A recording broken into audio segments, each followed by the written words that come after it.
Assalamualaikum warahmatullahi wabarakatuh. Bertemu kembali kita dalam kisah-kisah inspiratif, bercerita tentang perjalanan kehidupan anak manusia yang mengisahkan tentang cinta dan kasih sayang, kesedihan dan kebahagiaan, suka dan duka, pengabdian dan pengorbanan. Kisahku pada ibu. Senja ini akan berlalu, menyisakan rintik gerimis diterpa mentari yang pulang, menyuguhkan pemandangan warna pelangi, bak selendang bidadari yang tengah mandi. Sebagaimana dongeng yang aku dengar setiap nenek mengunjungi kami. Dari kejauhan, rasa rindu tingkat dewa tak terperi pada negeri yang berkisah tentang perjalanan kehidupan anak-anak desa. Seperti percuma saja kini Cioh Mai mempropaganda akan berakhirnya suatu negara kebangsaan, the end of nation state. Sedikit pun sungguh aku tak akan percaya. Saat merasakan deburan ombak pantai Kute bersahutan mengantar mentari pulang, rinduku pada pantai Sasak yang mengentak pada negeri nan rancak kian memuncak.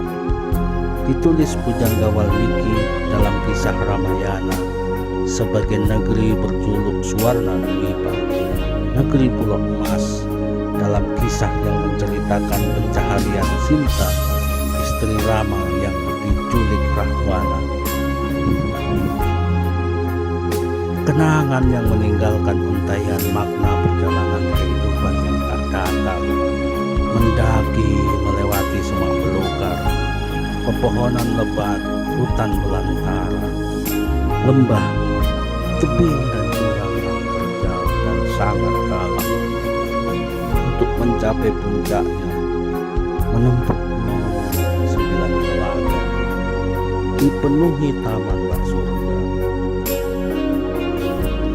Negeri yang membentang luas, lembah subur nan sambung menyambung, menghampar di sepanjang perbukitan yang berbaris.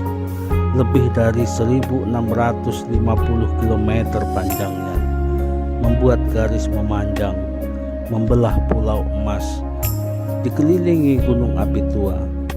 11 gunung diantaranya masih aktif. Air mengalir dan sebahagian terbendung dalam cekungan berupa danau yang terbentuk akibat gerakan tanah ataupun karena letusan gunung api purba. Dari ujung ke ujung terdapat banyak danau berhimpit dengan deretan lembah mengular seperti sabuk emas.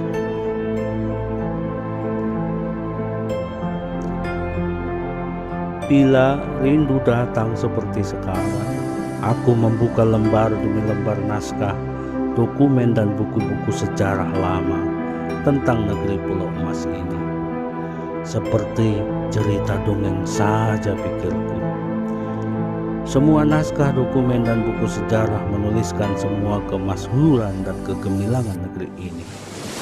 Begitu mempesona dan menakjubkan.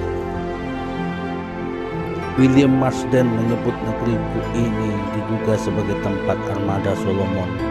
Nabi Sulaiman mengambil muatan emas dan gading jauh sebelum Belanda datang dan mengeruk emas. Perdagangan emas di pulau ini sudah berlangsung lama.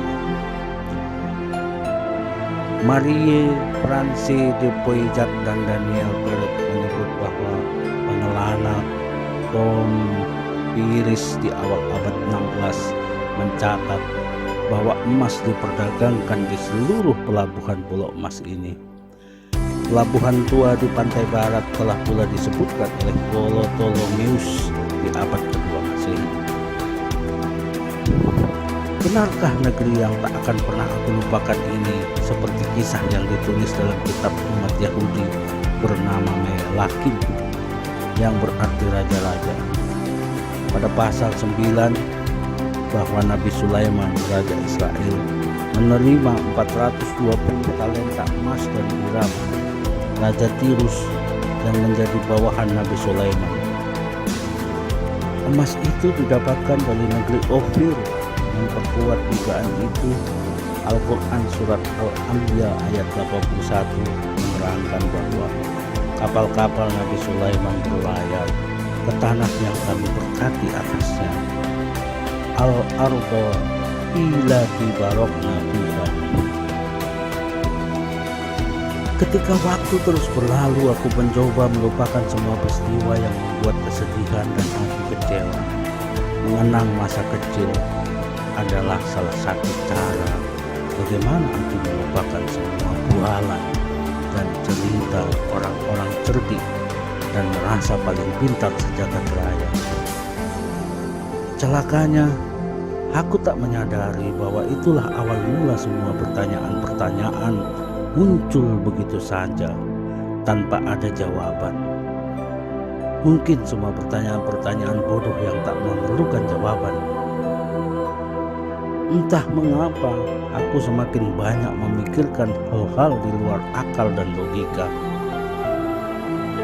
Mengapa negeri nan subur menyimpan banyak ketimpangan, keterbelakangan dalam pendidikan, kemiskinan yang menimpa rakyat yang tak berdaya?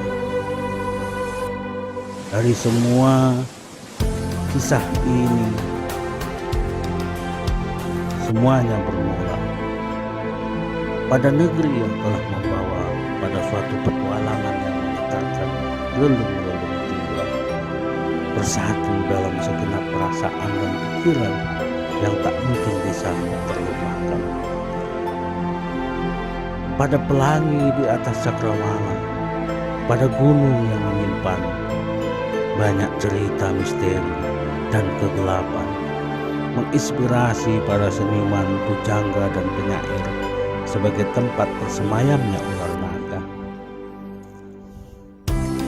Karenanya, setiap senja datang, mentari pulang di telan putaran waktu, bersembunyi dalam sepi malam, ketika temaram berwarna merah saga, asap mengepul dan membumbung dari kandang-kandang ternak, seperti bau dupa para pengguna, bercampur wangi melati, mawar, kenanga dan aneka bunga dari tepi jalan menembus ke angkasa dan cakrawala.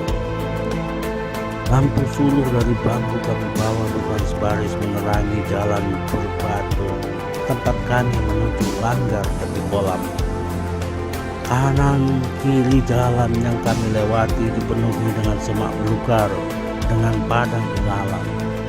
Lebat dedaunan pohon mahoni tua berusia ratusan tahun menambah malam semakin gelap pekat.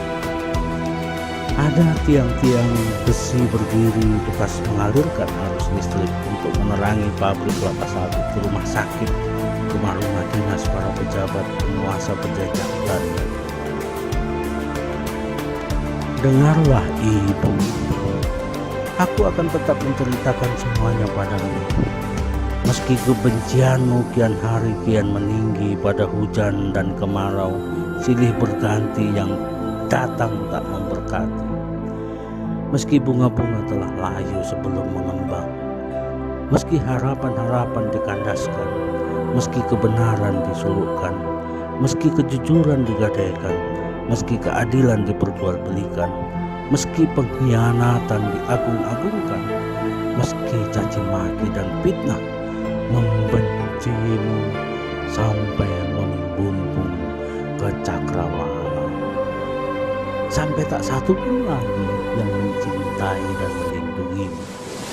Percayalah, aku hanya ingin berpesta dansa dan bernyanyi lagu Melayu kesukaanmu, hanya denganmu, menemanimu seperti embun yang mengkristal bergelayut di ujung dedaunan hijau.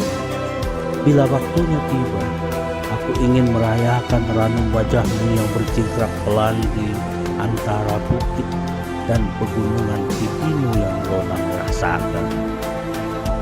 Biarpun tinggal waktu sendiri, aku akan akan setia mendekatmu dalam gelapmu yang bergelora di antara sejuta tangkai bunga tiada hasil. Tunggulah dengan sabar ini, biar kisah-kisah perjalanan ini segera aku tuntaskan. Kelak masih akan ada yang mencintaimu, cinta anak-anak kandung rakyat pada baktinya yang tak pernah mati pada ibu. Sekian dan terima kasih. Wassalamualaikum warahmatullahi wabarakatuh.